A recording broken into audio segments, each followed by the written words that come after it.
You know that ache, the one you never talk about out loud, the quiet, aching whisper in the back of your mind that wonders if you'll ever be truly wanted, not just tolerated, not just good enough, but needed in a way that feels unshakable. You've seen it happen to other women, the way a man's eyes light up when she enters the room, the way he seems to rearrange his whole life to keep her close. And you've asked yourself, even if you'd never admit it to anyone, why not me? Not from a place of bitterness, but from a place of longing. The kind of longing that makes you feel both fragile and fierce at the same time. The truth is, most people try to answer that question with rules, with games, with endless, exhausting checklists of how to play it cool or make him chase. But deep down, you know games get old. What you're craving is not manipulation, it's magnetic connection. The kind that makes a man's world tilt toward you without you lifting a finger. The kind that Carl Jung might have called soul recognition, though he'd never say it quite that way. And here's the thing. It's not about becoming someone else. It's about uncovering parts of you that the world and maybe even you have forgotten to see.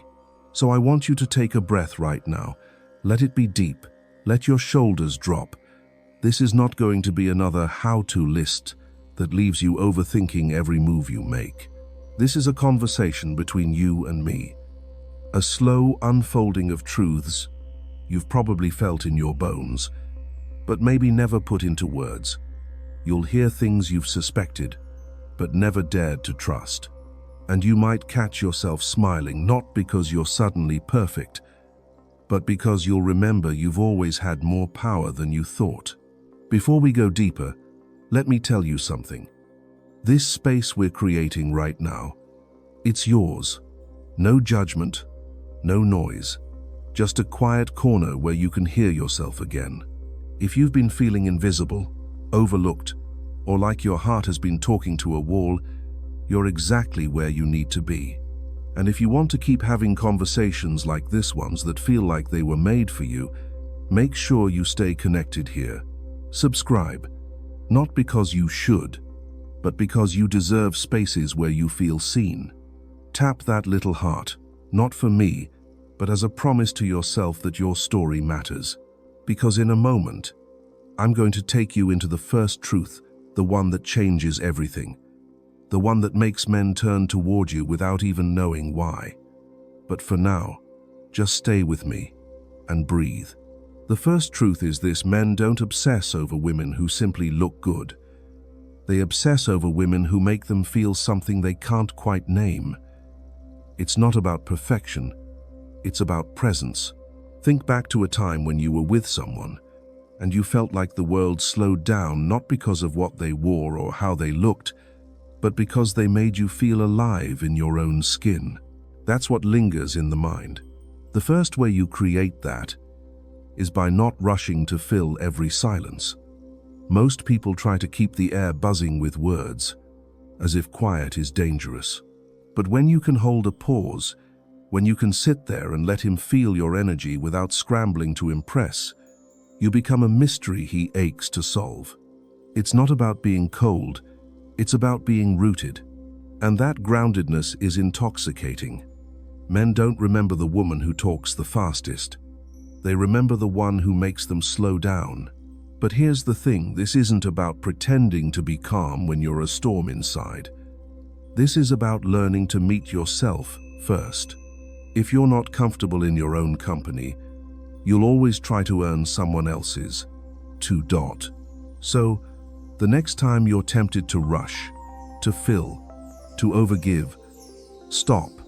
Let the silence hold you. Look him in the eye. Let the weight of that moment stretch just enough that he feels it in his chest. The second truth is subtle, but it works like wildfire when it's real. Men crave admiration, but not the hollow "you're amazing" flattery they can get anywhere. What sinks deep into a man's bones is when a woman sees the part of him he hides from the world. The thing he's quietly proud of, but never parades. It could be the way he fixes something without being asked. The way he softens when he talks about his family. The way he works late into the night for something no one will ever see.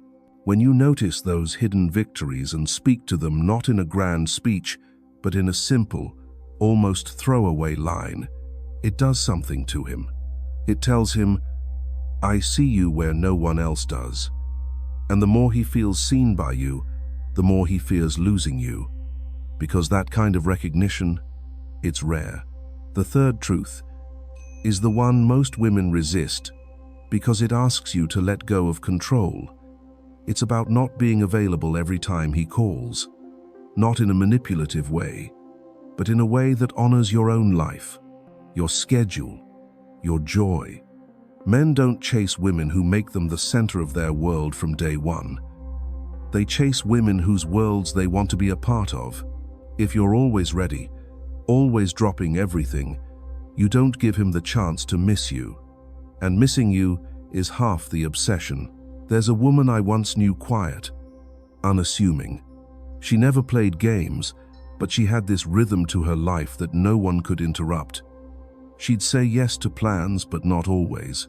She'd answer calls, but sometimes she'd be deep in her own projects and let them wait. And the men who loved her, they stayed leaning in, always trying to catch up to her pace. She wasn't running away, she was simply moving forward, and that movement was magnetic. The fourth truth is something Jung might have smiled at, the way opposites attract. Not in the cliché, bad boy, good girl sense, but in the way two energies feed each other. Men often fall hardest for the woman who surprises them, the one who can be soft in her care, but sharp in her boundaries, the one who can laugh like a child, but look at him with a knowing that feels ancient. When you're not fixed in one role, when you can be both safe and thrilling, you awaken parts of him he didn't even know were asleep. And finally, the fifth truth is the quietest, yet most dangerous. It's your ability to walk away, not dramatically, not to teach a lesson, but because you know your worth without him having to define it. When a man senses that you're with him because you choose him, not because you need him to breathe, it changes the entire dynamic. He stops taking you for granted. He starts showing up in ways he didn't think he had to before, because in his gut, he knows you could leave, and you'd still be whole. These truths aren't tricks in the way most people think. They're not about bending yourself into something unnatural. They're about stripping away everything that keeps you from your own center, so you can become the kind of presence that doesn't just attract, it lingers. And if you're feeling that pull right now, that little spark in your chest as you imagine living this way, stay here. We're just getting started. There's something I need you to hear before we go further, because if you miss this, everything else will feel like an act you can't sustain. You cannot make a man obsess over you if you're still trying to convince yourself you're worth being obsessed over. I know that stings a little, but think about it when you walk into a room with the quiet, knowing that you are already enough. Men feel it. When you walk in trying to prove you're enough, men feel that too. One energy draws them in, the other wears them out. It's why the most magnetic women aren't always the most beautiful, the youngest, or the loudest. They're the ones who carry a private certainty. A certainty that isn't about arrogance, it's about belonging to themselves first. They could be sitting alone at a table with a coffee and a book, and somehow the whole atmosphere shifts.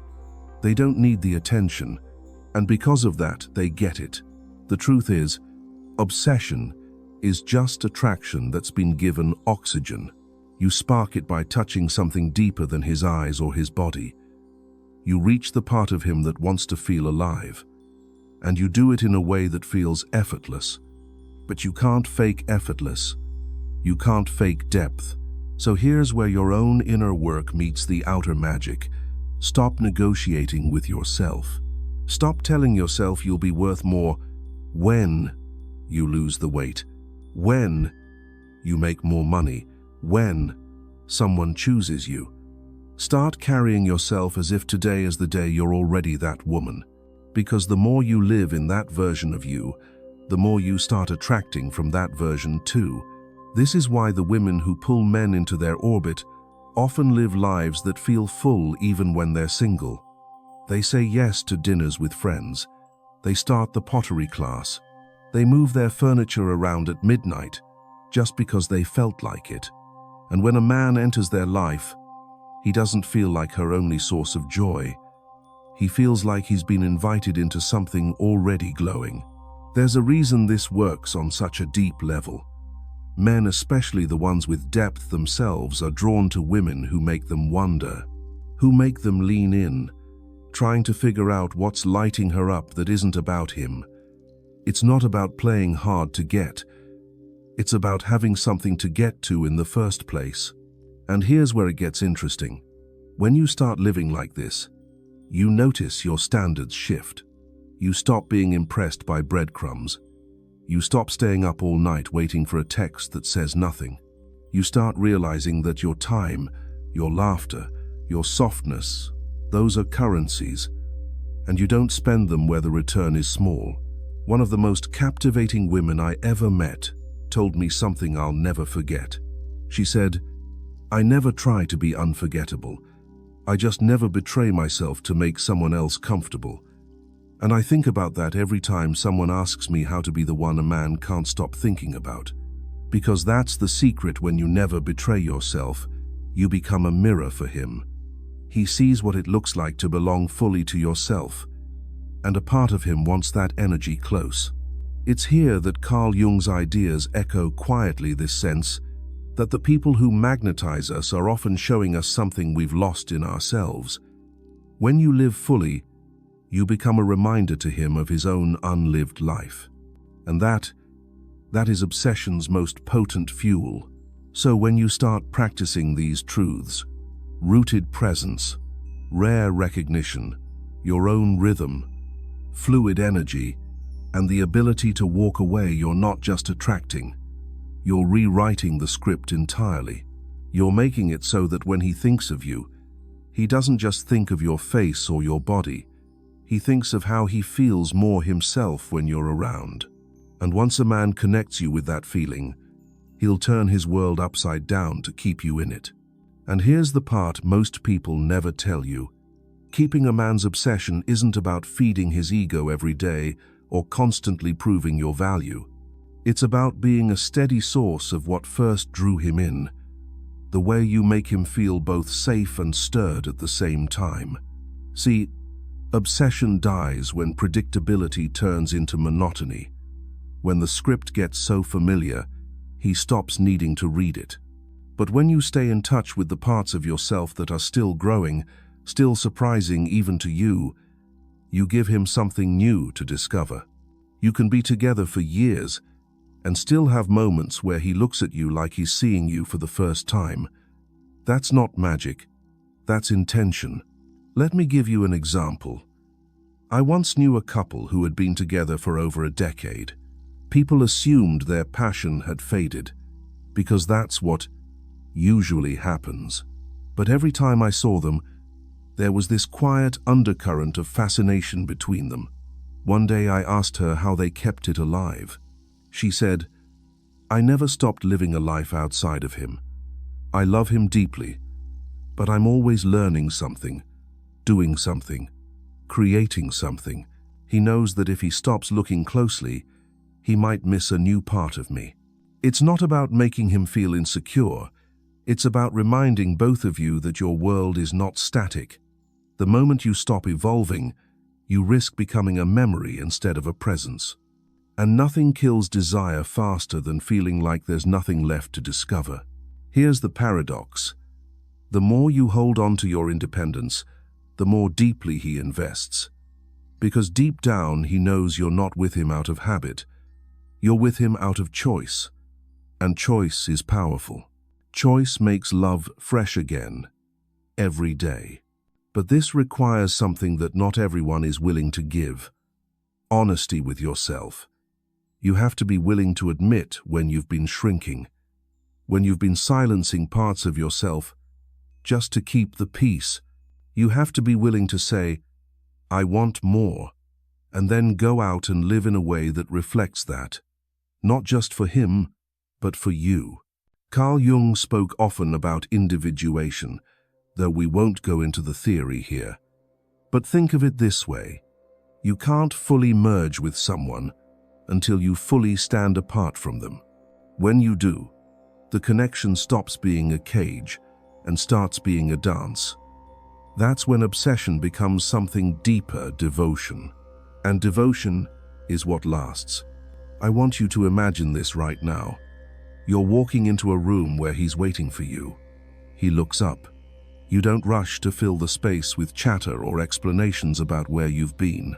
You just arrive, fully, present, alive in your own skin. He feels it before you say a word. He wonders what you've been doing, what's been lighting you up. And instead of just asking out of politeness, he leans forward because he genuinely wants to know. That's what these truths do. They make every encounter with you feel like a moment worth remembering. They make him not just want you, but want to keep discovering you. And that, more than anything, is what turns attraction into something he can't shake. There's a hidden cost to living this way, and I won't pretend otherwise. When you truly step into your own magnetism, when you become the kind of woman who moves through the world with rooted presence and quiet mystery, you will lose people. Not every man can handle it. Some will mistake your boundaries for walls. Some will feel threatened by your independence. Some will walk away because they can't own what they can't control. And I need you to hear me. Let them. The ones who leave were never going to give you what you needed. They were only going to keep you small enough to fit the version of love they could manage. The man who is meant to stay will not be afraid of your depth. He will be drawn to it. He will feel more alive because of it. Obsession, when it's real, is not about desperation. It's about inspiration. It's him waking up thinking about how you make him feel more like himself, and going to bed wondering how he got lucky enough to have you. That's the kind of pull you want, not the kind that burns fast and leaves ashes, but the kind that deepens with time. And here's where many women make the mistake. They think once they have him, they can relax into comfort and stop tending to their own fire. But your fire isn't for him, it's for you. He just gets to feel the warmth. The moment you make your light dependent on his attention, you hand him the match that could put it out. I remember speaking to a woman once who had been in a relationship for 3 years. She told me she felt invisible, even though her partner still said he loved her. When I asked her when she felt most alive in their relationship, she said it was in the first few months back when she was still painting, still meeting friends, still taking weekend trips alone. I asked her why she stopped. She said, "I thought once he loved me, I didn't need to try so hard." And that's when she realized she wasn't keeping her life vibrant for him. She was keeping it vibrant for herself, and that's what had drawn him in to begin with. It's not about effort in the sense of performance. It's about honoring the things that make you feel expansive. Because when you feel expansive, you give off an energy that is irresistible. You don't have to work to hold his attention, it just happens. And sometimes, that's the quietest form of power. You're not chasing, you're not convincing, you're simply being. And in that being, you're unforgettable. So when you think about these so-called tricks that make men obsess over you, I want you to see them not as tools to win someone over, but as ways of returning to yourself. Ways of standing so firmly in who you are that anyone who comes close feels it in their bones. Because here's the final truth. You are not here to be chosen. You are here to choose. And when you live like that, obsession is just a byproduct. The real gift is freedom. Freedom is what changes the way you carry yourself. It's in the way you walk into a room without scanning it to see if he's watching. It's in the way you can spend an entire Sunday wrapped up in something that brings you joy without feeling guilty for not answering his messages right away. It's in the way you smile not to please, but because something inside you is genuinely lit. When a man sees that, really sees it. He doesn't just want to be near you, he wants to earn the right to be part of your world. And that shift is everything. Because now he's not chasing out of fear of losing you. He's chasing because being near you feels like being near life itself. You might think, but won't that make me seem distant? Distance is when you withhold love to create tension. Freedom is when you give love because you have more than enough to go around. It's the difference between rationing your affection like a bargaining chip and letting it flow naturally because it's not your only resource. Men feel that difference instantly. A woman who is whole without him creates a magnetic pull he can't explain. And here's the twist. When he knows you could leave but you choose to stay, it deepens his trust. He doesn't have to hold you with control, he can hold you with respect. I think about a friend of mine who once told me, "The moment I stopped needing him to make me happy was the moment he started doing everything he could to make me happy." She wasn't playing games. She wasn't acting aloof. She just stopped outsourcing her joy. And it made her presence even more powerful because he knew she wasn't there out of habit, she was there out of want. This is where Jung's shadow quietly slips in, not as a theory, but as a truth we all feel. People are drawn to those who make them confront the parts of themselves they've been neglecting. When you live with freedom, you reflect back to him the freedom he may have lost. And suddenly, it's not just you he wants, it's the part of himself he feels awakening around you. That's why the most potent obsession is never about physical beauty alone. Beauty can catch an eye, but it's this, the combination of self-possession, warmth, and the quiet confidence to let someone in without losing yourself that captures a soul. And when a man's soul feels captured, the way he shows up for you changes. He starts paying attention to the details. He remembers the small things you say in passing. He looks at you like you're a secret he gets to keep. But the real magic, you'll notice that you don't have to think about how to keep him. You'll be too busy living. And that is what keeps him. Living like this changes the rhythm of your relationships. You stop measuring love by how often he texts or how many compliments he gives, and you start feeling it in the quality of the moments you share. You notice the shift when his conversations with you get slower, more intentional, when he starts lingering in your presence like he's afraid of missing something. That's the kind of pull that doesn't fade quickly, because it's not built on adrenaline alone, it's built on connection. And connection that deep comes when you're not trying to be what you think he wants, but instead showing up as all of who you are. I've seen women who tried to sustain attraction by constantly adapting, becoming whatever they thought would keep him interested. And it works for a little while, but eventually that performance becomes exhausting. He feels the lack of authenticity, even if he can't name it. And slowly, the spark dims. Then I've seen women who refused to shrink, women who kept speaking their mind, laughing too loud, and pursuing their own dreams even when love entered the picture. And do you know what happened? The right man leaned in harder. He didn't just want to be with her, he wanted to match her energy. That's the difference between temporary fascination and lasting obsession. The first is a thrill. The second is an anchor.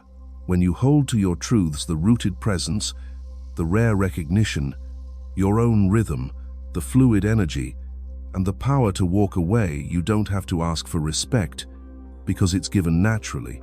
You don't have to beg for effort because he gives it freely. He's not afraid you'll leave out of spite, but he knows you'll leave if the love stops growing. And here's the quiet beauty of that. When he knows you're with him by choice, not by need, he stops taking shortcuts. He invests, he protects, he prioritizes. Not because you demanded it, but because you inspire it. I think about a woman I met at a retreat years ago. She told me she'd been proposed to 3 times by 3 different men, and each time she'd said no, not because she didn't believe in love, but because she believed in the right love. She told me, "If I say yes, it's because my soul says yes, not my fear of being alone. And when she finally did marry, it was to a man who told her, "I've been trying to figure you out since the day I met you, and I still can't. But I hope I spend my whole life trying." That's what this is about. Not just being desired, but being desired in a way that never stops unfolding. And maybe right now, there's a part of you that's remembering who you were before you dimmed your light, before you settled, before you let someone else's comfort dictate your shine. That version of you, she's still here. She's just been waiting for you to let her lead again. And when you do, you won't have to ask how to make a man obsess over you. You'll already know.